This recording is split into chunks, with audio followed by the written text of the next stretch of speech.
All right, so we're going to finish up our discussion of series, sequences and series, so all the Chapter 9 stuff, with a discussion of how to create new Taylor series out of old ones.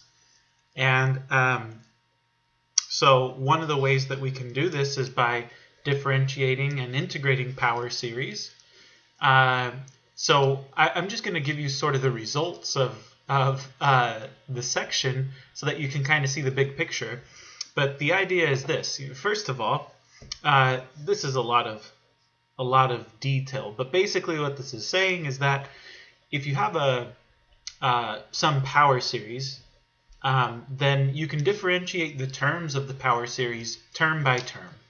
Okay? And that's something that...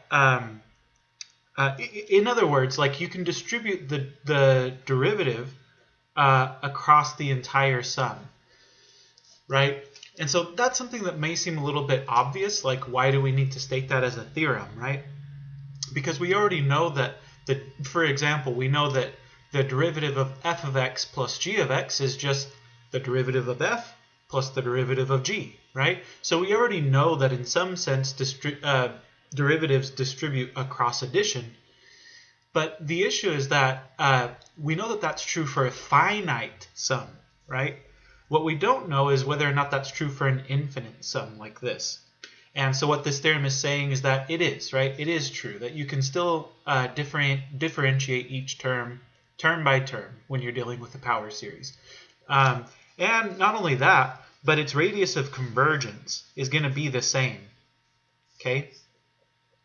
So the radius of convergence for the derivative is the same as the radius of convergence for the original function. So that's a pretty cool thing. So we can differentiate term by term.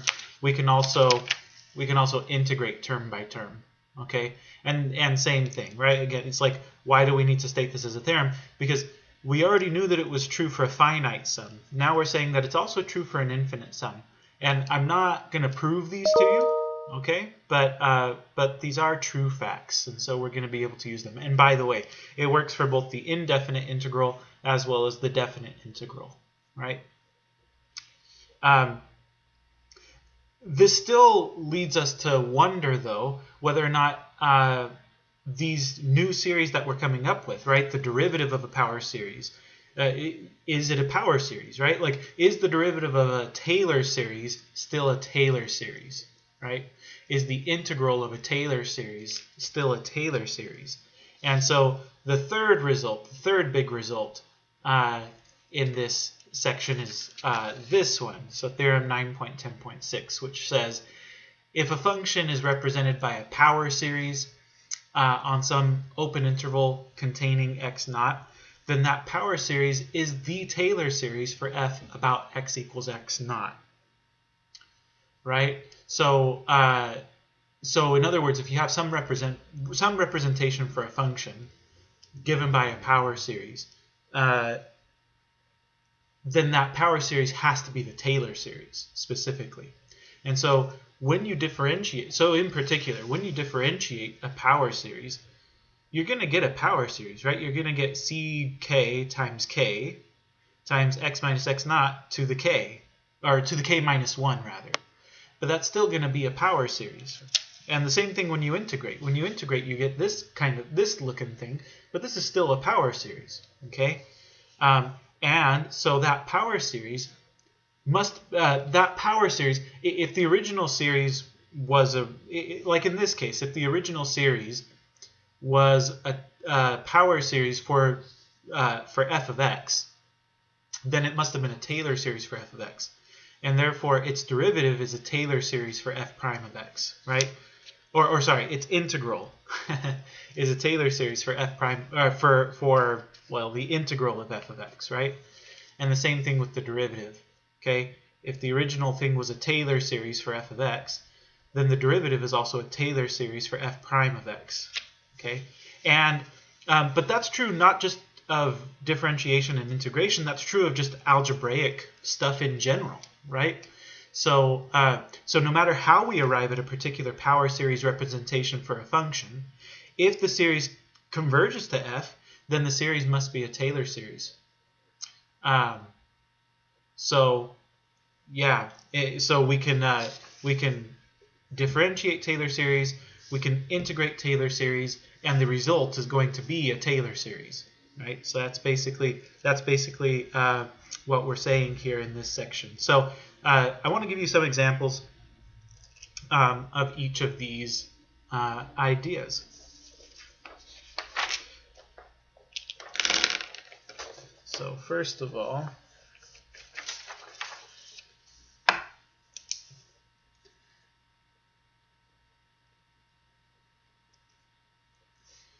okay, so let's differentiate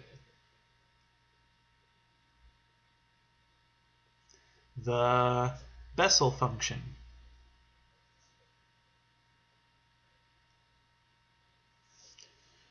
The Bessel function is a function that's actually defined as a power series. Okay, so it's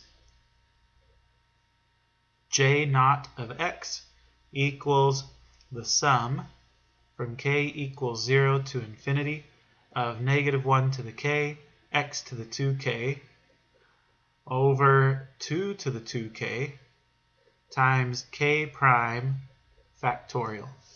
Okay, so let's see if we can differentiate that thing. Well, sure, of course we can, right? So j prime. Notice that the -1 to the k, the 2 to the 2k, and the k factorial squared, those things are all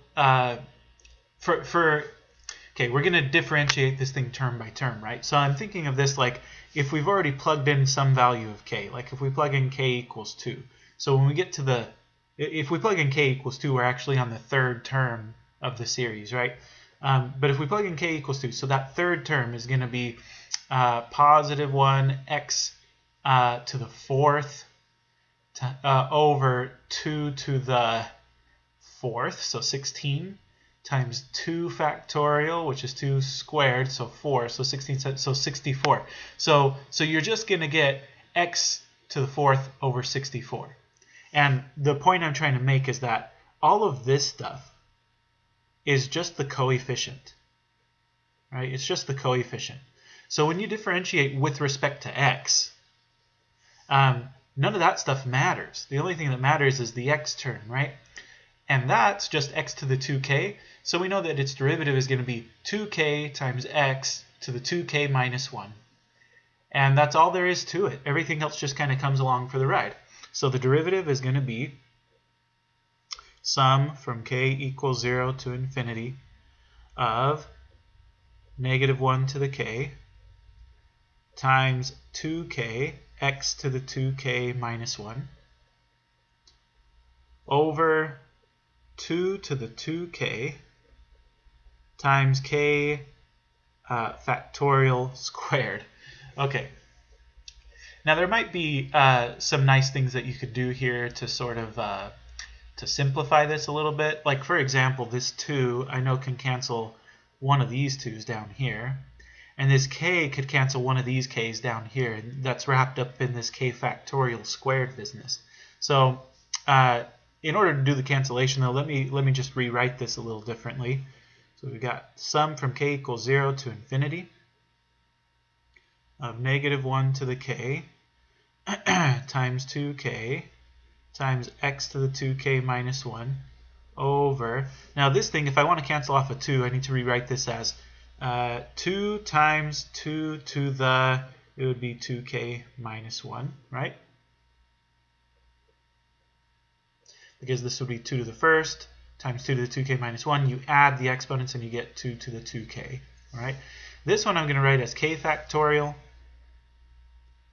times k factorial.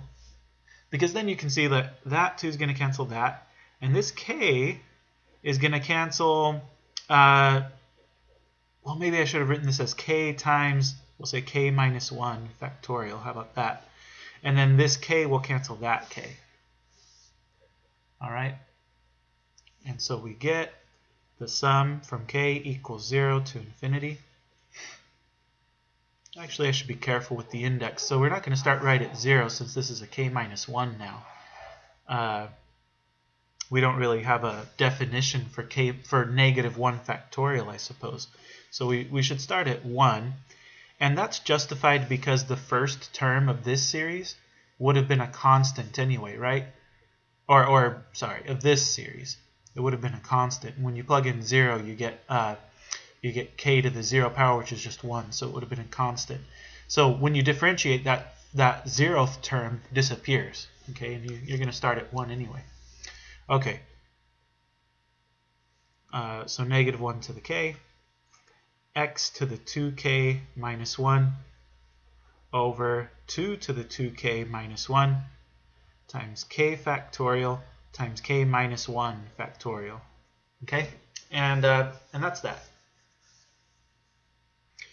So that's the derivative. And this is a new Taylor series. Okay? It's a new Taylor series of some kind. So that's pretty cool. Let's do the same kind of thing with integration.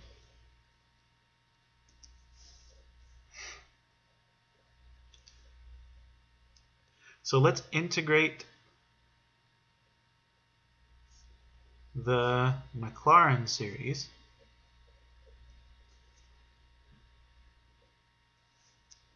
for cosine x and show that it's equal to sine x, to the Mclaren series for sine x. Okay. So first of all, we have to remind ourselves the Taylor series for cosine x, and by the way, we've established now that cosine x equals its Taylor series for all x, right? So cosine x equals the sum from k equals 0 to infinity of -1 to the 2k times x to the 2k over 2k factorial. So we can differentiate this thing term by term.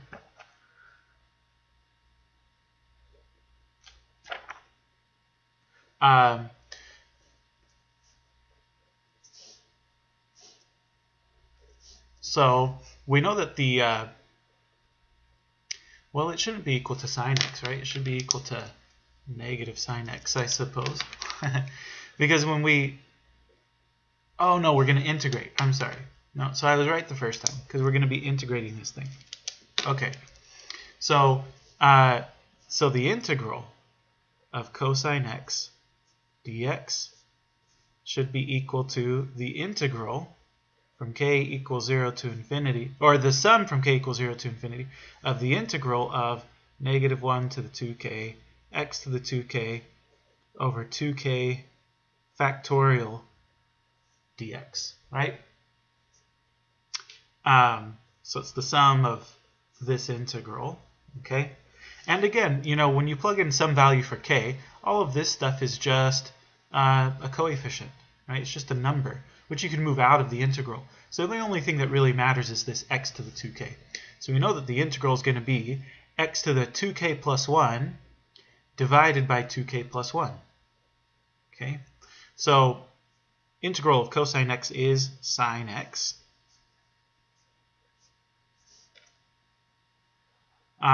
Here we're going to have the sum from k equals 0 to infinity of -1 to the 2k, x to the 2k, x to the 2k plus 1 divided by 2k plus 1 times 2k factorial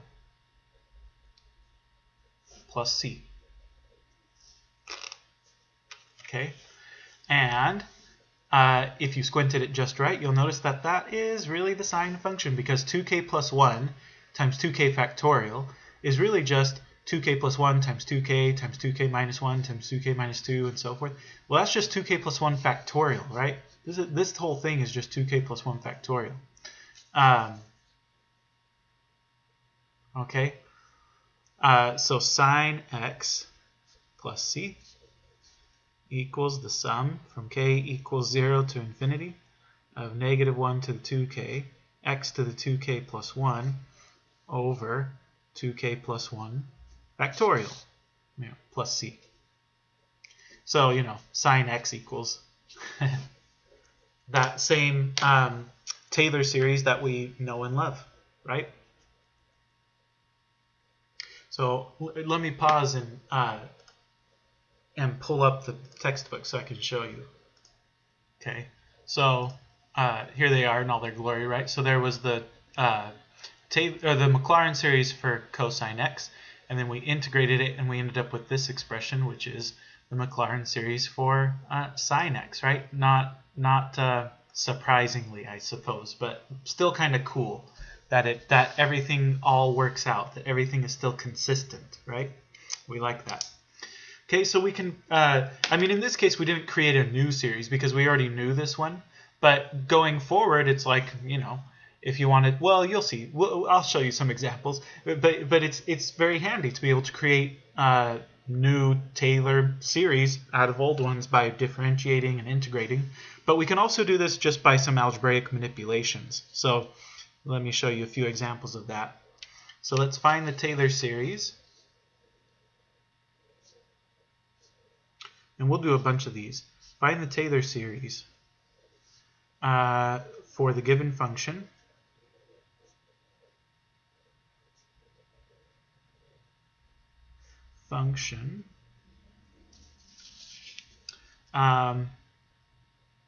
About x equals x naught. Okay, so for each of the following.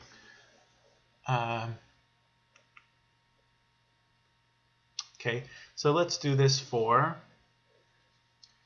e to the negative x squared about x naught equals 0. So really the Mclaren series for that.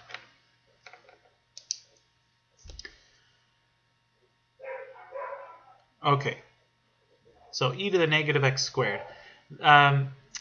So we know that the Taylor series, or the Mclaren series for e to the x, I'm going to run out of space, but the Mclaren series for e to the x is the sum from k equals 0 to infinity of x to the k over k factorial, right? So that's the Mclaren series for e to the x. So the Mclaren series for e to the negative x squared, we can just replace x with negative x squared here, okay?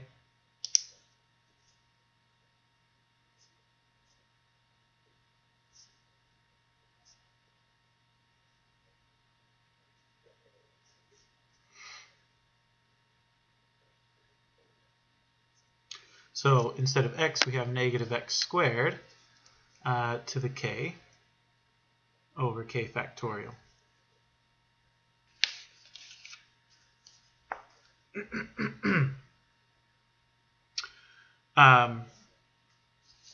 So we can sort of simplify that a little bit, we can say negative x squared is negative 1 times x squared, so that's and then the exponent will distribute across that multiplication, right? So we're going to get so e to the negative x squared is the sum from k equals 0 to infinity of negative 1 to the k, x to the 2k over k factorial. Okay, and that's that. So really pretty nice. Now, if you're wondering about convergence here, again, the convergence is going to be, well, maybe not quite the same. So maybe we do need to be careful about this, right? So so for e to the x, the convergence here is infinite, right? So e to the x equals this Taylor series on its entire domain from negative infinity to positive infinity. So e to the negative x squared will do the exact same thing. The only issue would be if you had a domain issue here, but I don't think you do, right? E to the negative x squared would be 1 over e to the positive x squared. And e to the positive x squared is never 0, so yeah, you don't have any domain issues. So this would be for x between negative infinity and positive infinity, right? For all reals. So same interval of convergence. We'll see some examples where the interval of convergence is affected by the substitution that you make. Okay, but it's pretty straightforward. So that's that for that one.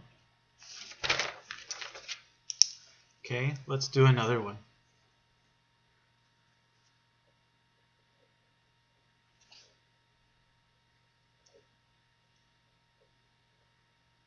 So hold on a second. I need to pause again. Okay, sorry about that. Okay, so let's do another one. Let's do so let's do a Taylor series for ln of x about x naught equals 1. So this isn't a Mclaren series, it's a Taylor series.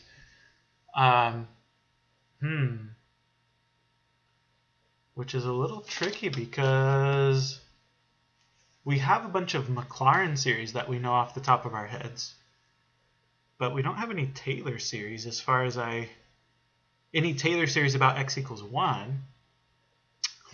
But okay, but here's what we know. Oh, I see. Okay, so here's what we know. All right, so this is the Mclaren series for ln of x plus 1. All right, so Mclaren series for ln of, or actually in your table, I'm looking at your table now. Your table lists it as ln of 1 plus x. Same thing, right? But anyway, ln of x plus 1 is the same thing as ln of 1 plus x. But the Mclaren series is the sum from k equals 1 to infinity of negative 1 to the k plus 1 times x to the k over k. Right? So not x to the k over k factorial, it's x to the k over k. This converges for x between negative 1 and 1, right?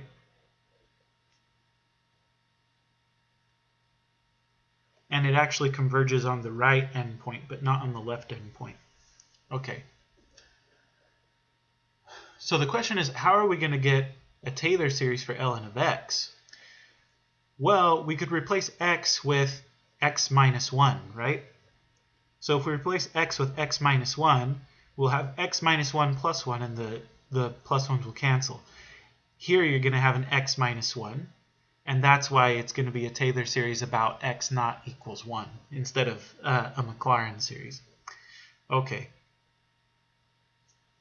So this implies that ln of x minus 1 plus 1 is equal to the sum from k equals 1 to infinity of negative 1 to the k plus 1 times x minus 1 to the k over k. And this is going to converge for negative 1 less than x minus 1 less than or equal to 1, right? So we're just replacing all of our x's with x minus 1.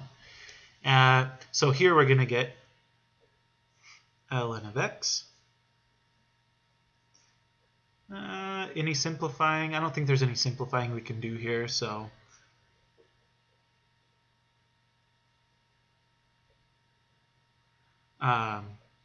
we'll have negative 1 to the k plus 1 times x minus 1 to the k over k for, here we would add 1 through the inequality, so we would get for x between 0 and 2. And there's our Taylor series. Okay, so again, the moral of the story is we can create new Taylor series out of old ones, okay, out of ones that we already know, by doing either differentiation, integration, or just by doing algebraic manipulations like this, okay? So let's do this for 1 over x, about x naught equals 1. So again, I have a sneaking suspicion we'll be starting with the Taylor series for 1 over 1 minus x, right? Or the Mclaren series for 1 over 1 minus x, because I know that the Mclaren series for 1 over 1 minus x is the sum from k equals 0 to infinity of x to the k, which is kind of, it's just such a fascinating thing to me. Because if you think about this, right, this is a 1 plus x squared plus x cubed and so forth. And so you kind of wouldn't think that this infinite thing converges at all, let alone that it converges to this. But it's true. I mean, this is one of the very first ones that we looked at because, this is just a geometric sequence. And we know that it converges as long as x is between -1 and +1, right?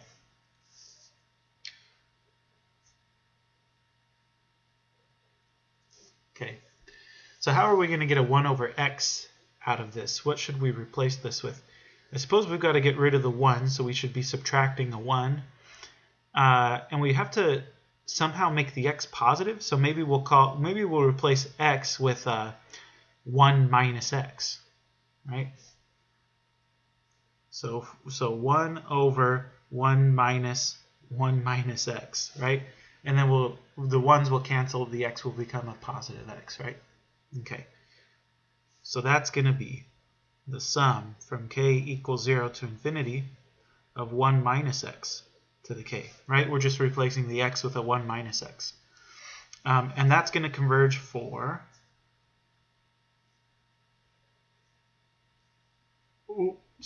strict inequalities on both sides. That's going to converge as long as 1 minus x is between -1 and +1. Okay, so then 1 over x equals the sum from k equals 0 to infinity. Now, this isn't quite a Taylor series. I mean, it doesn't quite look like a Taylor series about x equals 1, because it should be the other way around. We should have an x minus 1 to the k, right, instead of a 1 minus x to the k. If we switch the order of subtraction, that's just going to make this thing negative. So this is really, I'm just going to do a little intermediate step here, but this is really negative x minus 1 to the k. And again, we can distribute that k so that it's a -1 to the k times x minus 1 to the k.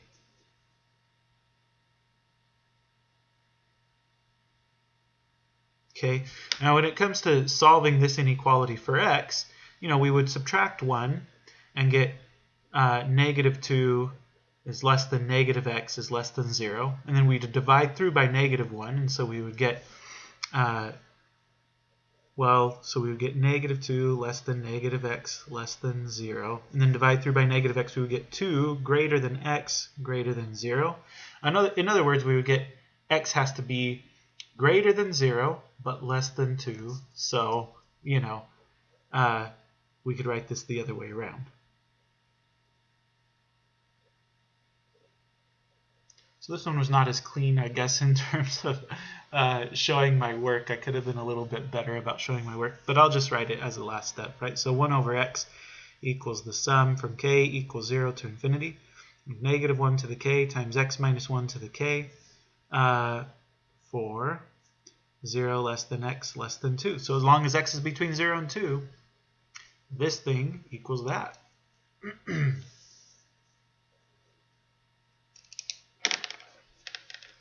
Okay. How many more of these do I have? So I have 2 more that I want to show you.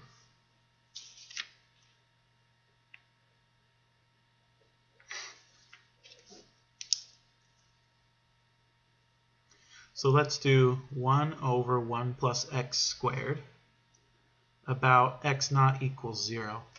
So that's just a Mclaren series. And we actually have one on your list. So let me pull it up so you can see what I'm talking about. So we already know what this equals, right? It equals this thing right here. So it's already on your list. But I just wanted to show you that you could get this from this one, right? You could get this from this previous one, right? So let's do that first. Okay, so this is already on my list, so this example is maybe a little bit silly, but let's just recall, right? 1 over 1 minus x is the sum from k equals 0 to infinity of x to the k. I could replace the x with a 1 minus, ooh, no, what should I do? So actually I should just replace it with a negative x squared, right?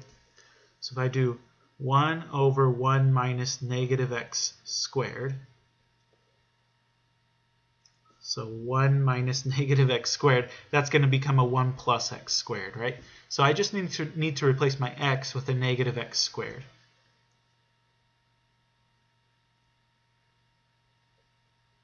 Oh, and by the way, this is on the interval from -1 to 1. So here I'm going to have, I'm replacing the x with negative x squared. So I'm going to have negative x squared to the k, and it converges for -1 less than negative x squared less than +1. Okay, so then 1 over 1 plus x squared is the sum from k equals 0 to infinity of -1 to the k, x to the 2k,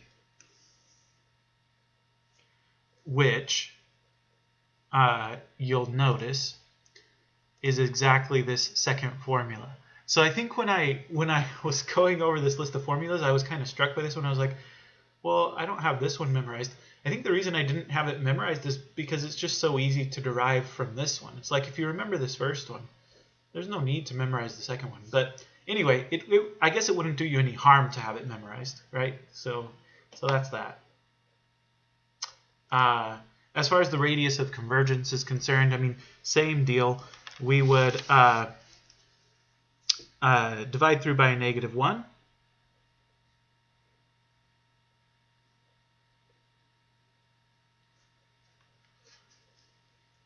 Okay, which, by the way, is the same thing as saying x squared is between -1 and +1.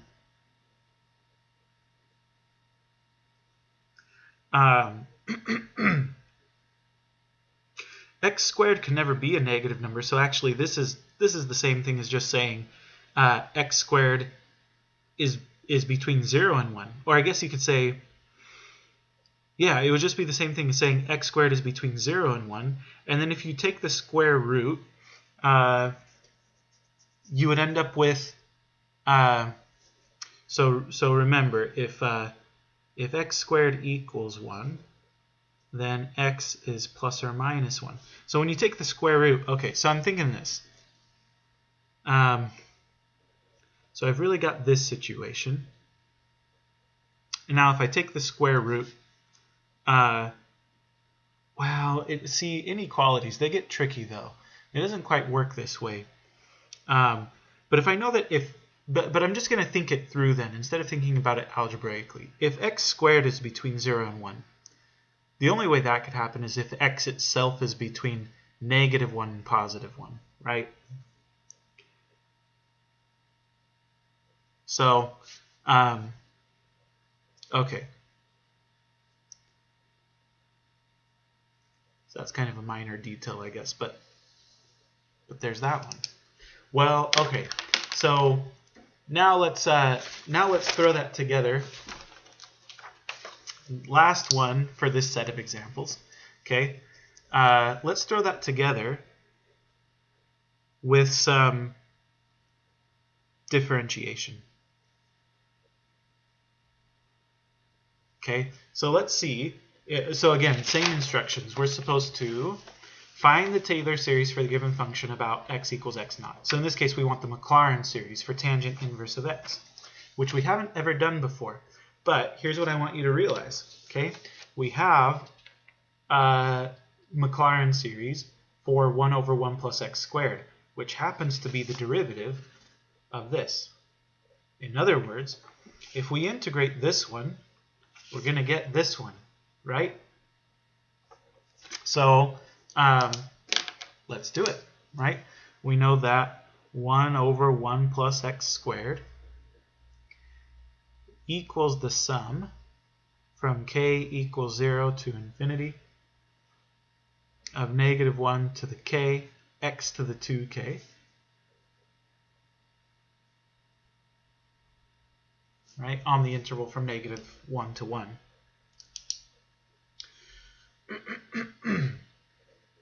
So it should be the case then that the integral of 1 over 1 plus x squared dx equals the sum from k equals 0 to infinity of the integral of -1 to the k x to the 2k dx.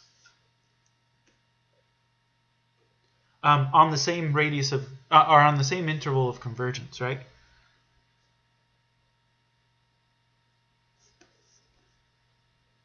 Okay, well, this integral is just tangent inverse of x.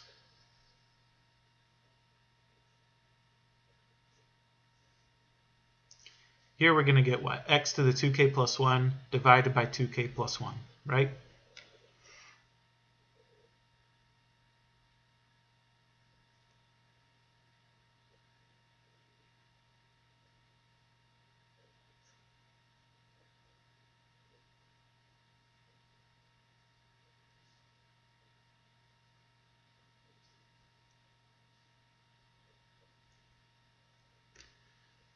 Okay.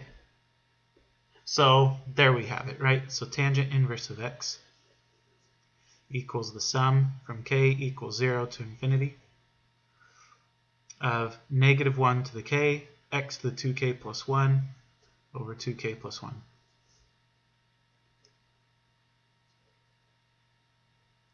So, so there you go, right? So we get all kinds of nice things out of these three theorems. Theorem 9.10.2, 9.10.4, and 9.10.6. We can create all kinds of new Taylor and Mclaren series out of old ones. Something to point out here that I think is pretty interesting. Okay.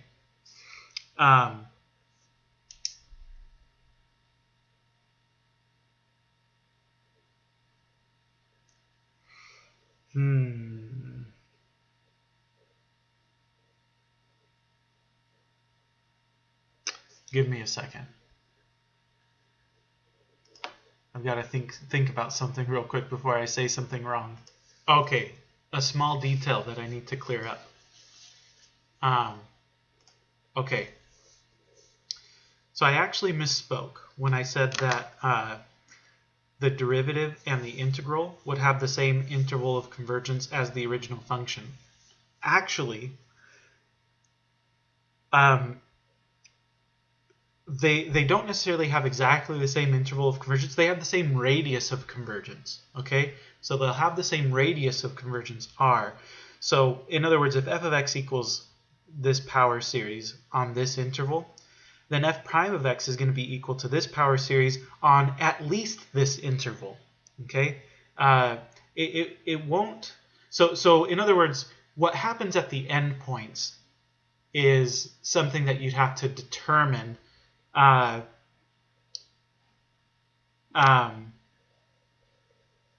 you know, in some other way. So we actually don't know what happens right at x naught minus r and x naught plus r here. Okay, so but the radius of convergence will be the same. Okay, the reason that I had to clear that up is because what I wanted to do was show you one way that you could approximate the number pi using this series, because pi over 4 is equal to tangent inverse of 1, right? Tangent inverse of 1 is pi over 4. And so if you plug in 1 for x, you just get this really nice alternating series, this really simple alternating series, and it should be equal to pi over 4, right?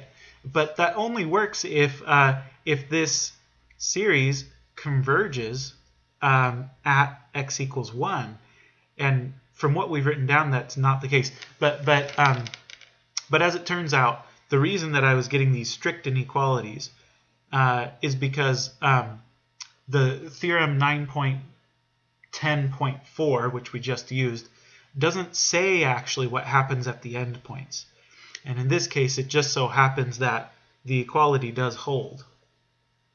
Okay. So on both endpoints, actually, right? So this is actually the case.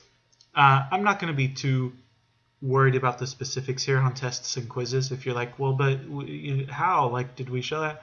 We haven't really shown it, but just take my word for it that on the endpoints, this thing still converges on the endpoints. You could apply the alternating series test, right, in order to establish that. And I don't want to waste your time like going through the alternating series test, but it probably wouldn't be too bad on this one. So you could apply the alternating series test to establish that this thing actually does converge here and here as well. So anyway, so we can plug in 1, right? So we can say, well, pi over 4 equals tangent inverse of 1, which equals the sum from k equals 0 to infinity of negative 1 to the k times 1 to whatever is just going to be 1, right? So divided by 2k plus 1. So that is, if we plug in 0, we get 1. If we plug in 1, we get negative 1/3. If we plug in 2, we get a positive 1/5. Whoops, 1/5. And then I think I see how this is going. It's going to be minus 1/7 plus 1/9 minus 1/11, and so forth. So isn't that pretty interesting that pi over 4 equals this, right? So pi over 4 equals 1 minus 1/3 plus 1/5 minus 1/7 plus 1/9 minus 1/11, and so forth. Well, that means pi must be equal to 4 times that, right?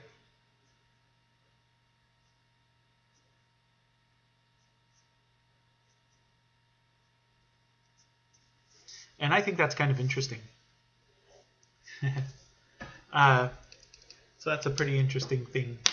There are lots of ways that you can approximate the number pi, but this is one of them, and it's really cool.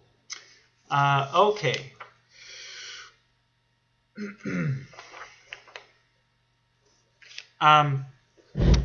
So another way that this is useful is that you can actually use these theorems kind of in reverse a little bit.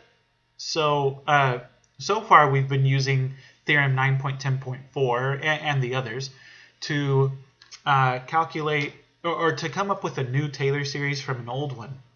But we can also use it. To approximate the value of certain integrals that we can't evaluate using any of the methods that we've covered in this class. So like e to the negative x squared is a really good example of this. And in fact, e to the negative x squared has a special name. I think it's called the error function. I think it's called ERF of x. I could be wrong, but if I'm right, then you'll see it again in differential equations for sure. But anyway, yeah, so this function actually comes up quite a bit, but we don't have really a good technique. Like u substitution is not going to work. Integration by parts really isn't going to work on it either. You can try if you'd like, but it's not going to work out very well.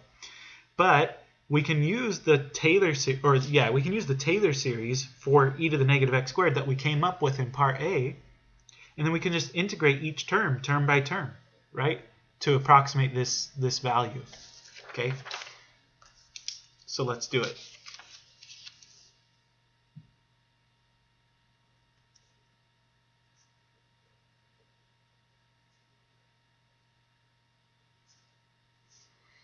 So let's approximate the integral from 0 to 1 of e to the negative x squared dx.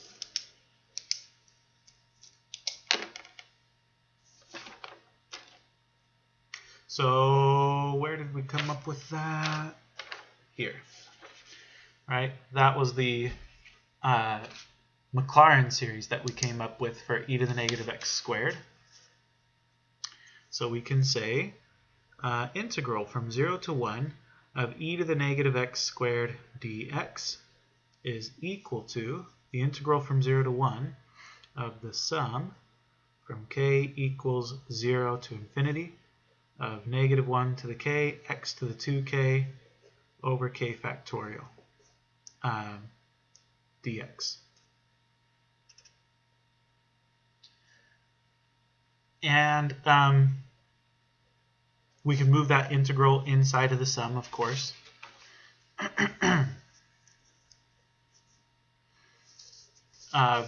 That's what theorem 9.10.4 says, right? That we can move the integral inside of the sum.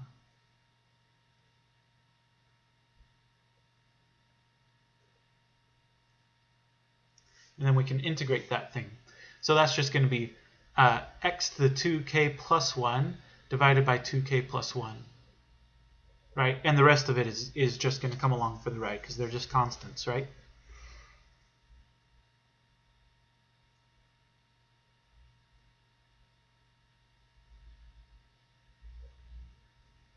From 0 to 1 is what I'm missing.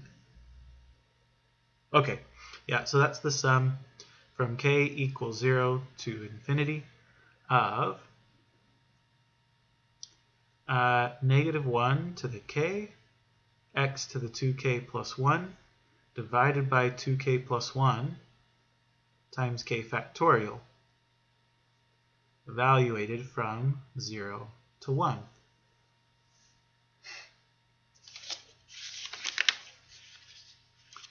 Oh, and that's kind of nice because when we plug in the 0, these terms are all going to disappear, right? So this is going to be the sum from k equals 0 to 1, or to infinity, I'm sorry, of negative 1 to the k, x to the 2k, or 1 to the 2k plus 1 over 2k plus 1 times k factorial minus negative 1 to the k times 0 to the 2k plus 1 over 2k plus 1 times k factorial. Well, that's not going to do anything, right? And these 1 to the 2k plus 1, that's always just going to be 1. So really what this comes out to is it's equal to the sum from k equals 0 to infinity of negative 1 to the k over 2k plus 1 times k factorial, right? So this thing is really equal to this. So if we wanted to approximate it, well, we would just take this out to a certain finite number of terms. Now, how many terms would you have to take it out to in order to get a certain, accuracy? Well, you could work all of that out using techniques that we've covered previously in this chapter. So I'm not really interested in getting into all of those nitty-gritty details because this is already a long lecture, right? So I'm not really going to get into like all of that stuff. But yeah, I mean, you could calculate the value of n for which you'd be able to get this accurately to, however many decimal places you want. But, for our purposes, we could say something like this. I'm just going to say that it's approximately, I'm just going to take this out, I don't know, until I feel like stopping. So if I plug in 0, I get a positive 1, I get 2 times, I get 1 times 1, which is 1, so I just get 1. If I plug in 1, I get a negative 3 times 1 factorial, so just a negative 1/3. If I plug in 2, I get positive 5 times 2 factorial is 2, so that's 10. So plus 1/10. If I plug in 3, I get a negative 7 times 3 factorial. That's 6. So 7 times 6 is 42. Okay. Go a couple more.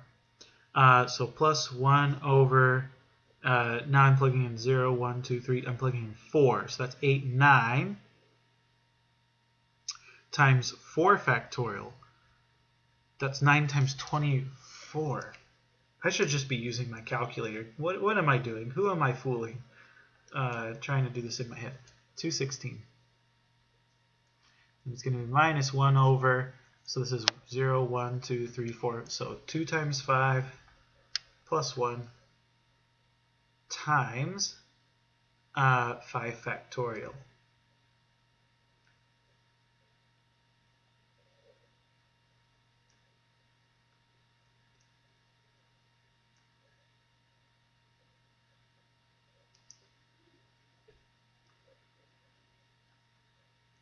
Okay, so that's 1,320. Okay, well, I'm going to stop there.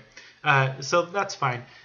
You'd have to take it more decimal places out, or more. Probably you'd have to take it out to more terms in order to get a really accurate, picture. But I'm going to leave it there. 1 minus 1/3 plus 1/10 minus 1 over 42 plus 1 over 216 minus 1 over 1,320 is equal to this big nasty thing. As a decimal, it's about 10 point. Oh, no. I was like, that's way too big. It's because I missed a 1 over 10. That's much better. Okay, so this is approximately 0.746729 or whatever. Anyway, so there you go.